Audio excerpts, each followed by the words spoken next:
Assalamualaikum warahmatullahi wabarakatuh. Perkenalkan, nama saya Niwainova Yulia dengan NIM 1926076. Baik, di sini saya akan menjelaskan materi tentang intranatal care. Baik, selamat menyaksikan. Intranatal care yaitu konsep persalinan. Di situ ada pengertian. Persalinan adalah proses pergerakan keluarnya bayi, plasenta dan selaput ketuban keluar dari uterus ibu. Kemudian di situ persalinan spontan, persalinan yang berlangsung dengan kekuatan ibu sendiri menjalani jalan lahir. Kemudian persalinan buatan, persalinan dibantu dengan alat atau tenaga dari luar. Persalinan anjuran, di situ persalinan yang tidak dimulai dengan sendirinya tapi setelah diberikan intervensi.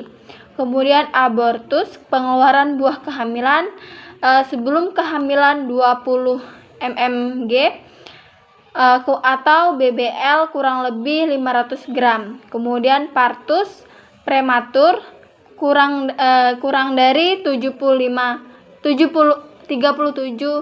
mg. Kemudian partus martus lebih 37 sampai 42 mg. Kemudian partus postparturus atau serotinus itu lebih dari 42 mg. Kemudian tanda dan gejala persalinan: penipisan dan pembukaan serviks, kontraksi uterus yang mengakibatkan perubahan serviks frekuensi sekali dalam 10 menit. Kemudian keluarnya cairan lendir bercampur darah melalui vagina. Kemudian fenomena persalinan. Di situ ada teori oksitosin. Akhirnya kehamilan, kadar oksitosin bertambah, kontraksi otot rahim. Penurunan kadar progesteron. Progesteron menimbulkan relaksi otot rahim, dan estrogen meninggikan ketegangan otot rahim, kontraksi otot rahim, ketegangan otot-otot. Kemudian faktor yang mempengaruhi persalinan, di situ ada Pessanger, janin dan plasenta, Pessengway, power, psikologi. Di situ kalau Pessanger itu adalah penumpang, di mana ada plasenta, janin, ukuran kepala janin, berat janin, taksiran BJ, TPU kurang dari 12 kali 155. Kemudian plasenta, janin, kepala, sungsang, bahu. Kemudian letak janin berhubungan antara sumber panjang punggung janin terhadap sumber panjang ibu. Ada dua jenis, yaitu di situ adalah memanjang vertikal dan melintang horizontal. Kemudian di sana ada Pessengway atau jalan lahir. Di situ adalah tulang panggul. Tulang panggul dibentuk oleh ilium atau ischium, pubis, sacrum. Di situ bentuknya ukurannya panggul. Kemudian ada stasiun.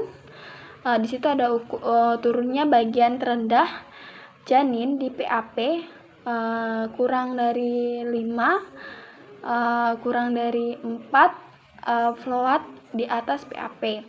Kemudian kurang dari 3, kurang dari 2, kurang dari 1 fixed atau masuknya PAP. Kemudian 0 engaged atau spina, Achilledias plus 1, plus 2, plus 3 midplane. Kemudian plus 4, plus 5 perineum. Kemudian di situ ada gambar punggung, ada perineum, ada ischial tuberosity, ischial tuberosity. Kemudian di sana ada power kekuatan. Di situ power kekuatan ada power primer dan sekunder. Kekuatan primer kontraksi uterus involuntur. Kekuatan sekunder adalah usaha voluntur dimulai dengan mendorong ke bawah. Kemudian kekuatan primer membuat serviks menipis, berdilatasi dan janin turun. Dilatasi serviks, pembesaran atau pelebaran muara dan saluran serviks yang terjadi pada awal persalinan. Kemudian di sana ada psikolog. Sikap kurang terhadap persalinan dipengaruhi oleh persalinan sebagai ancaman terhadap keamanan. Kemudian persalinan sebagai ancaman pada self-image. Kemudian medikasisasi persalinan, nyeri persalinan dan kelahiran. Kemudian mekanisme persalinan, penurunan fleksi, putaran faksi, ekstensi, kemudian putaran faksi luar, ekspulasi. Nah, di sini ada proses persalinan. Proses persalinan itu dibagi ada 4 kala. Kala 1 dimulai sejak terjadi kontraksi uterus yang teratur dan meningkatnya frekuensi dan kekuatan hingga serviks membuka lengkap.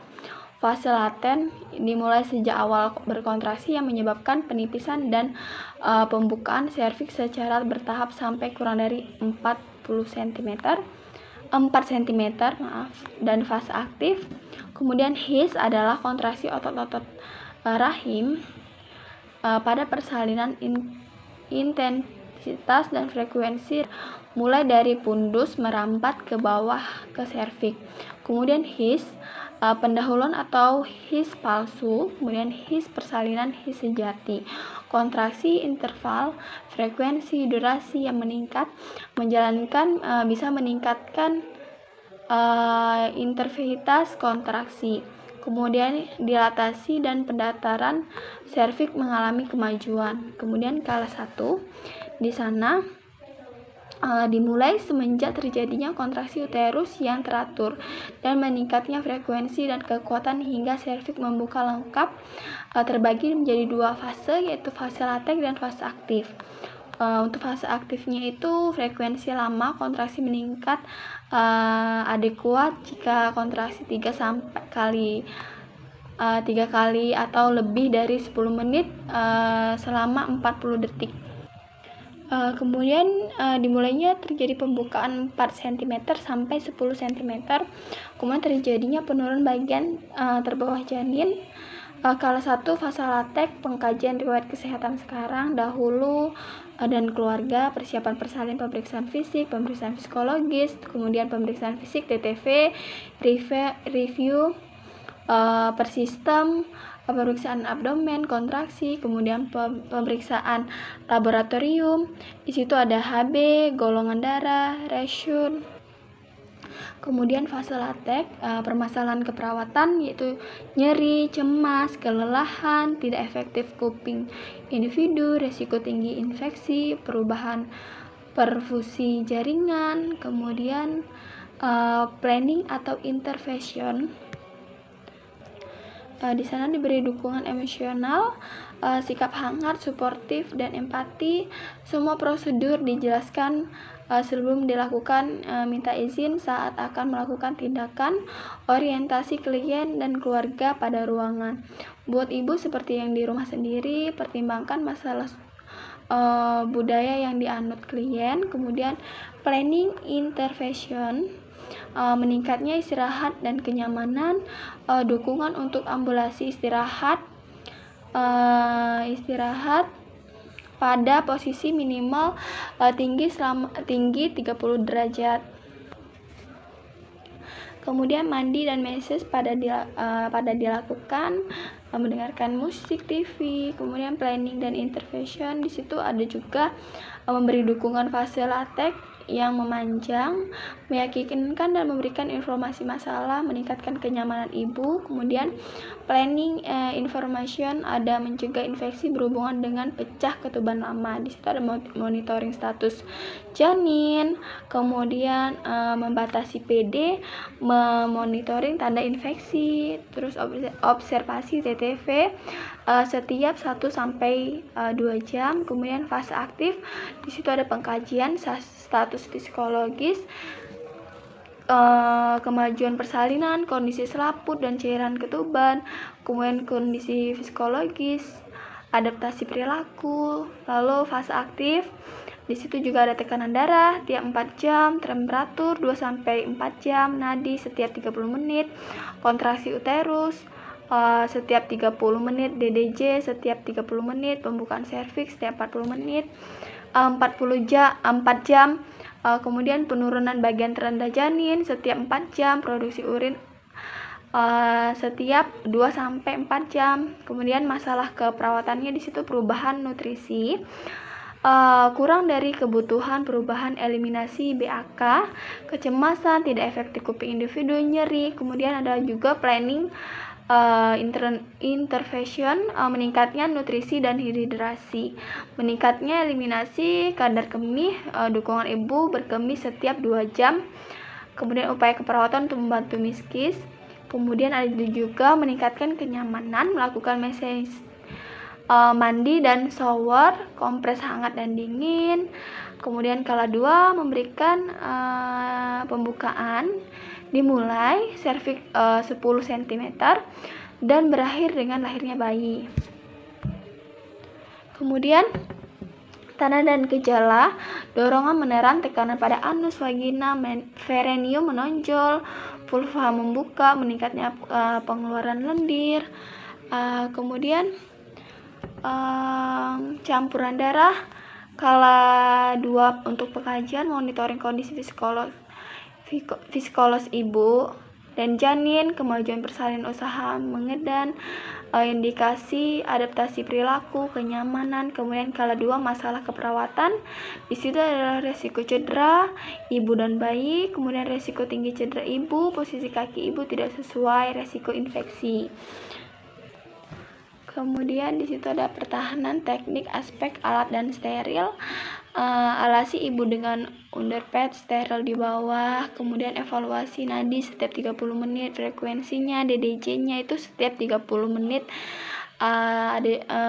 Kemudian prinsip mengendalikan infeksi yaitu kita dengan cara sebelum melakukan tindakan atau menyentuh pasien itu kita diusahakan untuk mencuci tangan dengan 6 langkah.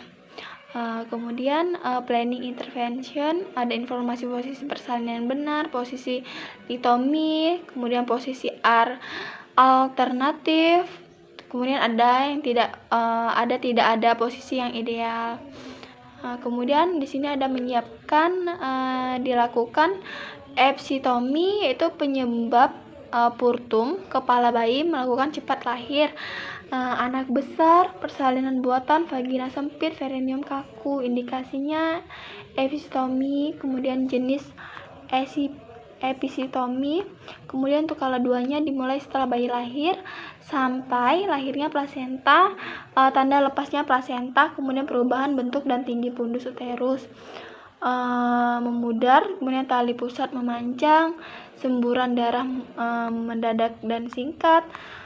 Kemudian di situ ada manajemen aktif skala 3, yaitu memberikan suntikan oksitosin dalam 1 menit pertama setelah bayi lahir, kemudian melakukan pencegahan tali pusat terkendali, meses fundus uteri setelah plasenta lahir, kemudian menegakkan tali pusat terkendali, pindahkan klem setiap 5-10 cm dari vulva, letakkan tangan abdomen menekan.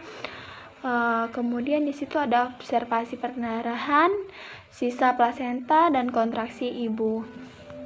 Untuk kala 3-nya itu adalah monitoring kondisi psikologis ibu dan bayi, melahirkan plasenta, kemudian menjahit episiotomi dan larensi perineum dan saluran vagina. Kemudian di sana juga untuk kala 3 permasalahan keperawatannya adalah resiko tinggi kurang volume cairan, tinggi cedera, tinggi infeksi, kemudian observasi daerah fundus dan plasenta, meses di atas fundus secara gentle, lakukan bila uterus teraba lembek, kemudian ukuran darah yang hilang di situ diukur dari plasenta dan tempat penampungan darah lainnya, perkiraan jumlah darah dari gaun, handuk, kasa. Kemudian kala 4 dimulai setelah lahirnya plasenta, berakhir sampai 2 jam pertama setelah plasenta lahir.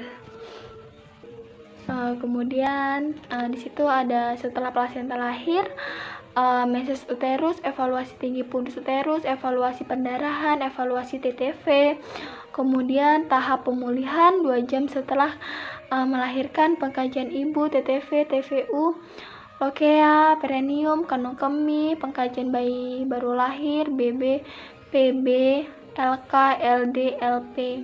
Kita ukur meaturesmensinya, kita ukur berat badannya, di situ tinggi, besar kepalanya kita ukur semua. Kemudian derajat laresansi perineum, di situ ada derajat 1 mukosa vagina, derajat 2 mukosa vagina komisur. Kemudian derajat 3 mukosa vagina komisur posterior, kulit perineum, otot perineum, otot sphincter, ani. Derajat 4 mukosa vagina, di situ ada otot Pfister, ani, dinding depan rektum. Kemudian masalah keperawatannya adalah resti kurang volume cairan, rensi urin, nyeri, resti gangguan parenting, resti cedera pada ibu, kemudian mencegah pendarahan. Sama juga di situ kita palpasi kandung kemih, jelaskan pentingnya miksi, dukungan miksi secara alami. Bila gagal, lakukan kateterisasi. Kemudian bertahannya keamanan, yakni kondisi ibu yang akan dilakukan ambulasi dini, observasi tekanan darah, mendapatkan anestesi, tunggu sambil efek anestesi hingga kondisi ibu stabil. Kemudian di sini lama persalinannya yaitu Nuripair, fase latek 8 jam, fase aktif 1 cm per jam, kemudian kala 2-nya 80 menit, kala 3 10 menit, partus 4 jam. Kemudian multipara, di sini fase lateknya 5 jam, fase aktifnya 1 sampai 2 jam, 1 sampai 2 cm per jam. Kemudian kala 2-nya 30 menit, kala 3-nya 10 menit, partusnya 8 jam. Manajemen nyeri persalinan, yaitu di situ ada perasaan nyeri tidak menyenangkan disebabkan oleh stimulus spesifik, mekanis, kimia, elektrik pada ujung-ujung syaraf, serta tidak ada diserahkan diterima kasihkan kepada orang lain. Nyeri versal itu rasa tidak nyaman akibat perubahan serviks dan iskemia rahim, berasal dari bagian bawah abdomen dan menyebarkan ke daerah lumbur atau punggung dan menurunkan ke paha. Kemudian nyeri somatik, di situ nyeri pada perineum, timbul akibat peregangan jaringan perineum supaya janin dapat melewati bagian ini. Nah, kemudian penata laksanaan nyeri persalinan, teknik relaksasi, evaluator, hidroterapi, transcutaneous, elektrial, nervous stimulus, tensi. Kemudian bonding atau ikatan, astamet, sentuhan. Bonding astamet itu adalah interaksi orang tua dan bayi, baik fisik maupun emosi setelah melahirkan. Kemudian bonding ascamet, di situ IMD, ASI akustik, rawat gabungan. Kemudian di sini ada partograf. Partograf adalah alat bantu dalam pemantauan kemajuan persalinan kala 1 dan informasi untuk membuat keputusan klinik. Kemudian tujuan utamanya penggunaan partograf, catatan hasil observasi dan kemajuan persalinan dengan menilai pembukaan serviks. Kemudian partografnya harus digunakan semua ibu fase aktif selama persalinan kelahiran. Kemudian menyiapkan kelahiran, di situ ada menyiapkan ruangan yang baik, sumber air yang bersih dan mengalir, air untuk diinfeksi tingkat tinggi, kemudian air bersih untuk keperluan dekontaminasi, kemudian kamar mandi yang bersih, tempat yang lapang, kemudian meja untuk peralatan persalinan, untuk menyiapkan rujukan jika terjadi kesulitan atau keterlambatan untuk merujuk ke fasilitas kesehatan yang sesuai dapat membahayakan jiwa ibu dan janin, serta semua dokumentasi patografnya. Sekian presentasi dari saya ucapkan terima kasih. Wassalamualaikum warahmatullahi wabarakatuh. Selamat sore.